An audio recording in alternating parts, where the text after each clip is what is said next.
Hi there, my name is Ron Rogers, and I'm going to tell you about probably one of the most disappointing test flight post-annual flights I've had on my civilian aircraft, and I've been doing these for 30 plus years now. Back in the military, my most disappointing flight, maintenance test flight, would have been on a T-38 where the canopy separated at 500 knots. Not my fault. I talk 0.89 Mach, and I talk about that in another video. But here, well, things looked pretty good, and I did just a preliminary data dump, and it doesn't look too bad, but you got to look at it just a little bit closer because I had a little issue with a couple of the plugs, one on each engine or cylinders, and if you look at the global summary, well, it doesn't look too bad. Everything looks like it's going pretty well, but it's kind of masked by the fact that the engine would run pretty well at the higher RPMs, but in the lower ones, it's not so great, and I had to do just a little bit digging here. Now, I'll talk about more of this at the end and some other post-flight stuff I saw, but here it is. See that little kind of yellow line there? That's an EGT, and it should not be down there. The purple one is the RPM, and at high RPM, things kind of worked fairly well, but at low RPM, that one cylinder is dropping out, and I had one on both sides. So here, let me get with the my little audio here of my flight. All right, for those of you who thought I had forgotten about my 310, well, I haven't. It spent about 3 months in annual. Yes, can you believe that? And mainly because, well, 2 months just because things are kind of slow, but the other month or so was due to a little alternator problem here. Now, on my right engine here is the original alternator right here, and it's got a little ice shield. I guess that was part of it, the original design. And on the left one, I had a problem with the seal that goes between the engine and the alternator, such that oil was coming out the alternator. Well, I guess it was too old. They couldn't find the seal, and so instead of a, I don't know how much expensive seal, we've got a $2,000 alternator, and they waited, trying to get the parts, never got the parts. So well, what do? We get a new alternator and finally put that on. But here's the airplane in the hangar in my toy box, as they call it, and it looks nice and clean. Now, I've done an extensive walk around already, checked oil and all the sumps and that. You can see 426, that's when I got the oil actually changed. This is now June 23rd, so it's been a while. But basically, this is the airplane. It's full ice, known ice. It's got boots here, boots out there. It's got the hot plate windshield, which is kind of interesting because if it ices over, that's the only thing you can see out of it, that little plate there. And that's actually enough. I've had it before where that's all I could see. So, when you get kind of iced up, which I don't do much because even though it's certified for known icing, yeah, that's not a good thing. Icing can be very treacherous, even if your airplane is certified for it. It's still kind of a black science. But basically, I've drained all the sumps. I've checked all the oil, things like that. It gets a little difficult, especially carrying a camera, to get around in here because of all the junk I've got in here. But you got to do an extensive walk around. Because a few years ago, after maintenance, it came back with the gear doors not fastened, and that's not a good thing at all, flapping in the breeze. So that got quickly corrected, but this is what the airplane generally looks like to walk around. It's got these nice tip tanks, which Cessna calls main tanks, and I guess the design is if you have a event, crash landing, something like that, these rip off and keeps the fire kind of away from the airplane, which isn't too bad. But the aux tanks here, those are the aux tanks. A lot of people call those the main tanks, and they call the other the tip tanks. And we did that in the A37, and that's what the Baron people call it too. But anyway, here's the airplane. Real nice airplane, nice paint job, nice interior. I don't really fly it enough. In fact, I am non-current. Yes, I am non-current. I am not legal to fly this airplane with a passenger, but due to the wonders of aviation rules, I can get my currency back by flying with me. And I'm an instructor anyway, so I guess that works. I can sign myself off. I have no idea. But anyway, all I have to do is fly 3 landings to a full stop, complete takeoffs, landings, and I am current again. So I will get that done. I'm going to have the video here of flying the airplane. I'm going to do some checking out the avionics with instrument approaches and things like that. Practice ones, not real ones, of course. The weather is nice. You never really want to take off. Oh, here's a static source back here.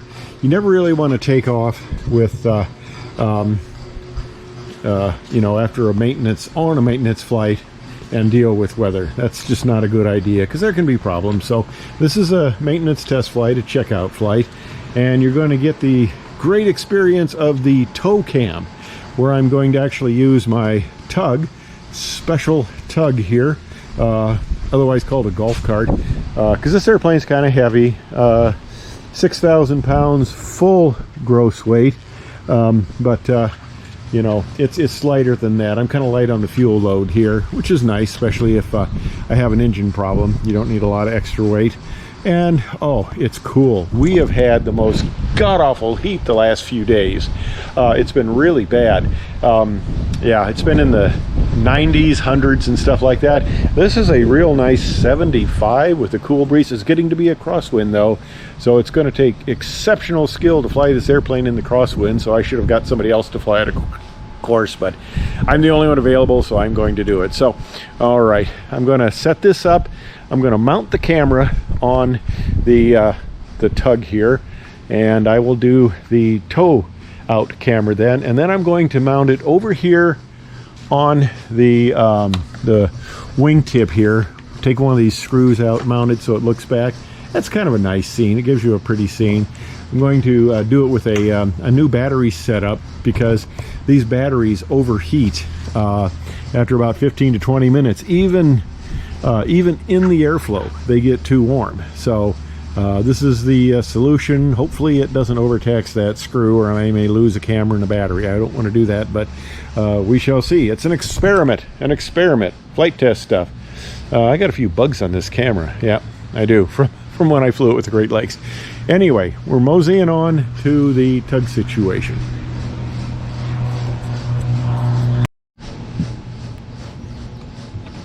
All right, here we go with tug camera. Now, since I'm putting this in reverse on the golf cart, it's got the annoying safety thing so nobody gets in my way. Yeah, here we go. Okay, pulling it out of the hanger.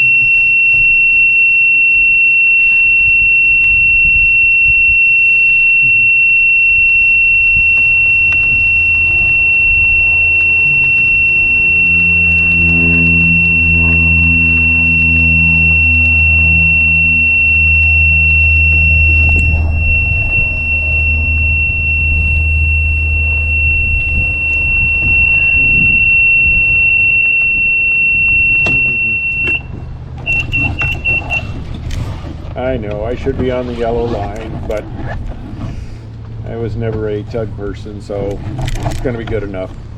Slightly offset. Isn't as bad as a 777. Actually, I want a little more clearance with that door. I think I'm clear, but it only takes one screw up to take a main tank off, and that's not good. So let's get it repositioned here. All right, here we go.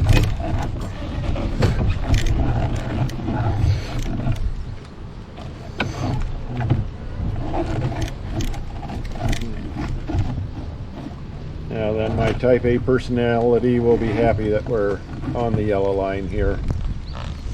Look at that. Not too bad. Yeah, good enough. Alrighty, getting it straightened out. All right, you sit right there.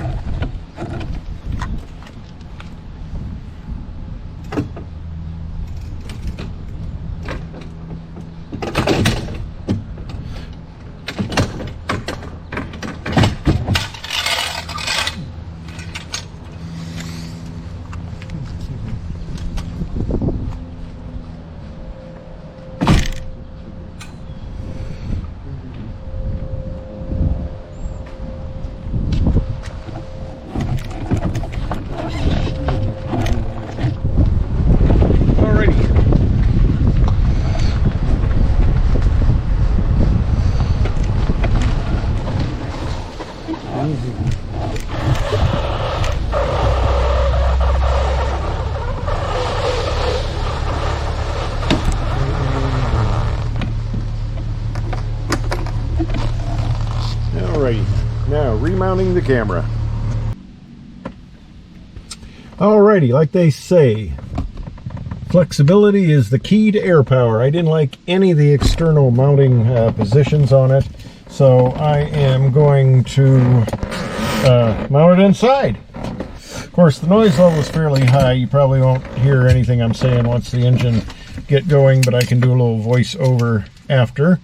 And part of the problem was I didn't have screws long enough, and the battery pack is sufficiently large that put all the moment arms I was getting, I was not excited with. It was just too much structure on too much of an arm, and I was feeling it wasn't necessarily going to stay where I wanted it to stay. So there's a guy with a cub, but I'm sure he'll be out of the way by the time I get going. Hopefully, I think he's putting it away. Yeah, looks like he's putting it away. All right, so of course I haven't flown this in 3 months. So we are going to have to do a very nice detailed before start checklist, like I did a very detailed walk around there. And oh, just what I need to fly. Okay, minimum control speed is 80 knots. Takeoff to 50 feet is 92. Yep. Best angle climb is 81. Best rate is 105. And VYSE is 106. Okay. And maximum demonstrated crosswind, 19 knots. We're actually close to that, but not too much. And let's see. Yeah, approach speed's about 95. I think that's around here somewhere. But anyway, okay, pre-flight complete. We'll get the cabin door in a bit. It's still kind of warm. Control locks removed. Seatbelt, shoulder harness. Yep, they're good. Fuel selector is on main tanks. Actually, I found it earlier. Switched on the crossfeed, which was a little strange. Landing gear lever down. Mixture props throttle set. Okay. Circuit breakers, they are all good. And all right, we're going to do some power here. And I don't know what those guys are doing underneath the airplane, but they are going to have to move it. I think they'll get the idea once I get started here. Okay. We are looking good there. We are powered up. And make sure I also have power for my iPad.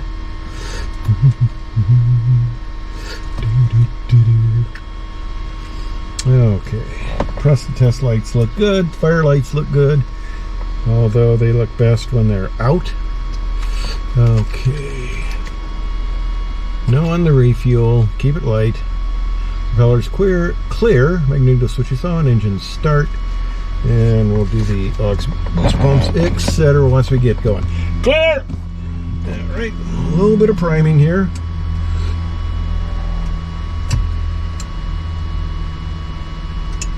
Alright. And away we go.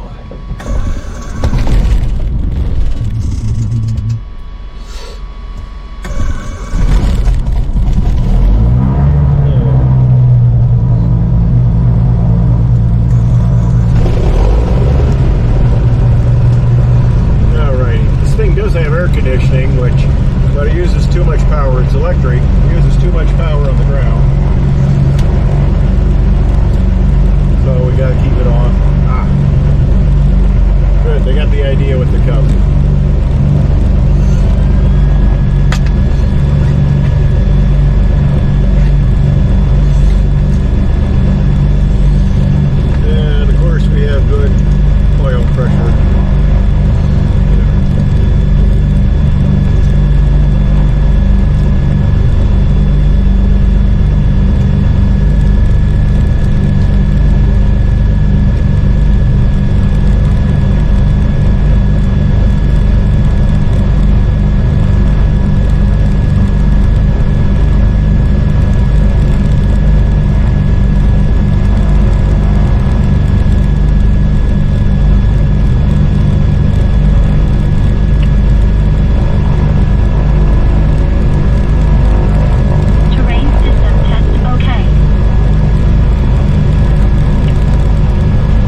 I'm taxiing out, coming between the hangars here, getting ready to go to the parallel taxiway to the runway.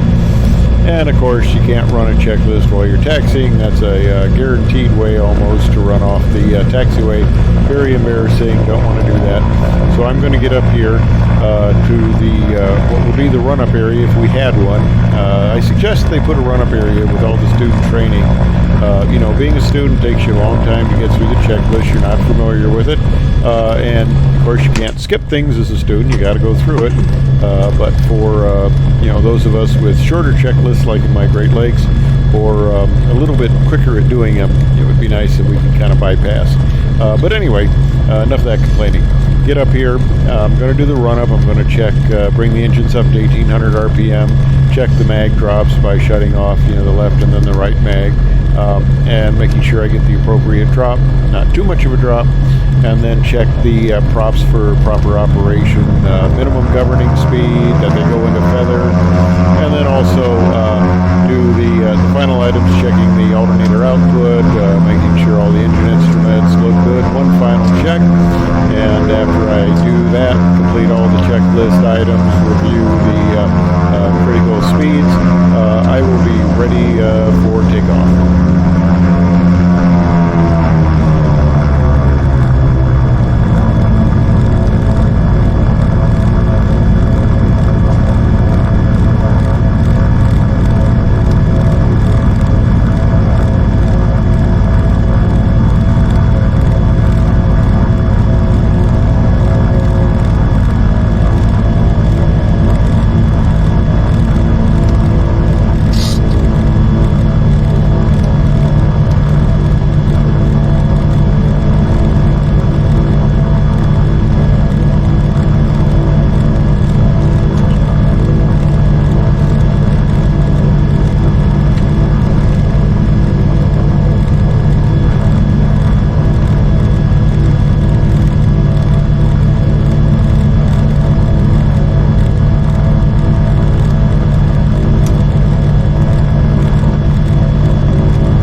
Alright, I've got one last guy to clear the runway. Of course, I'm clearing visually, make sure nobody's around there.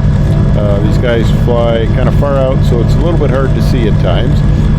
But I make sure it's all clear, and once it is, I'll be taking the runway for departure. There's the last guy in the number 2. So I want to make sure that he clears the runway.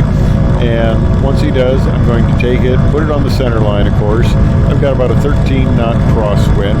I'm going to bring the engines up to full power, and temporarily it's all right with Cessna and Continental. I talked to them. 32 inches is supposed to be my maximum. When I first got the airplane, I was tending it full back because they would easily go over that by, not quite an inch or so when it's cold, and even somewhat when it's warm.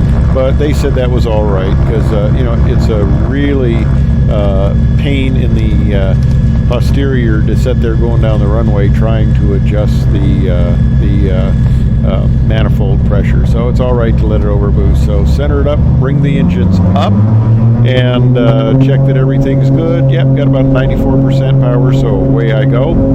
And now the main thing is just keep it on the center line. You'd of course notice an engine failure right away at this point because you'd get a deviation off the center line. You'd have to pull both to stop. Otherwise you could go off the side of the runway. So now I'm accelerating, looking for 80 knots. And once I get that, I'll start a rotation. The elevator on the 310 is always very heavy. So I get the back pressure in there, get the rotation, and when I break ground, I'm going to do a tapping of the brakes to stop the wheels from rotating so I don't get any gyroscopic effects as I'm retracting the gear. So there I'm airborne, tap of the brakes, bring the gear up, go for VYSC of 106 knots, and the hands go to the prop levers now because it's feather and fly. If I lose an engine, dead foot, dead engine, bring the prop lever back, bring it into feather. Now that's my altitude warning for the pattern. I have that set, and I inadvertently hit the autopilot on. I go to make a turn here, and I'm fighting the autopilot. I didn't realize that at first. I thought, yeah, there's me clicking off the autopilot. I thought, what's going on here? Do I have a flight control issue? You know, and you can suspect that on a first flight after maintenance. There's my altitude warning again, but I get the autopilot off. Guys are flying wide patterns today, so I got to give a little more room. But as soon as it's clear, I will start my crosswind maneuver.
I had more fuel in there than I thought, but you know, these aren't the best fuel gauges, and you don't want to bet your you know, ticket on them being accurate. But anyway, like I said, there are a lot of people in the traffic pattern, so it made it a little bit wider, but coming around, going to do a touch and go, and then I come back around and I do a full stop landing. Now, some of you may have noticed that yaw string there. I was doing some single engine work, so I have that up there as kind of an aid to make sure I'm going straight, and I just left it on. It's nice as a visual reminder to make sure I keep the aircraft coordinated in flight.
like I said, coming into a final pattern here. I just didn't like the fuel quantity indication sloshing around, so I decided to make this a full stop, and I went over to the fuel farm. That's of course when I found that I had lost the right vacuum pump, and also there we go, touchdown, and also had some oil on the right gear door there, which fresh oil, which is not normal at all.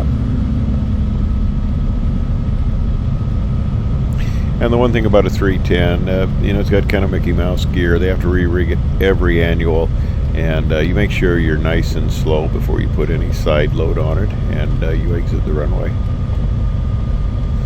So I decided to exit, go onto the fuel pump, and get the aircraft at least fill the mains up. So that gives me 100 gallons total, which is about 4 hours of reserve.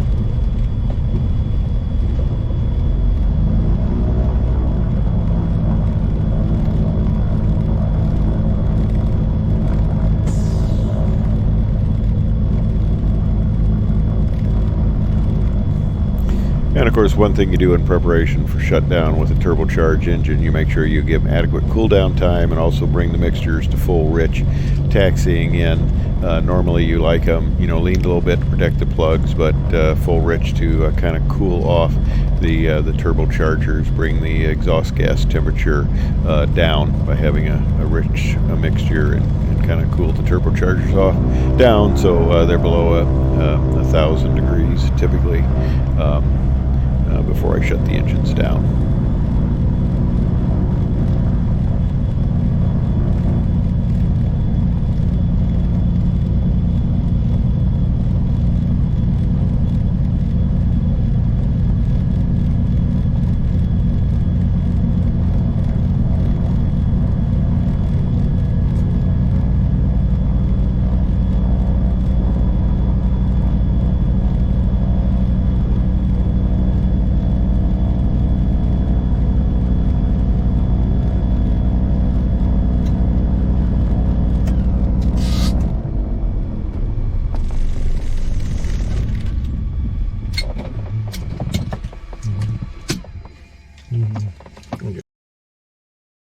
All right, so just before I shut down, I look down there and I see that the right vacuum pump has failed. Oh, crap, that's not good, and it's not cheap. And this is how the gear door should look, nice and clean. But I look back there and I've got a lot of oil on the gear door, so that is not good. That's not right. And I dump the data into the thumb drive. I take it home. I look at it on my computer, and yep, there is that cylinder number 5 on the left falling out and cylinder number 6 on the right. So something's not right there. They're going to have to work on it. I mean, you look at the global parameters, and it actually looks pretty good first blanch. But when you get into the detailed data printout, and you can get this every second, you can see it's not good. So airplane's back in the hangar. They're going to have to work on it.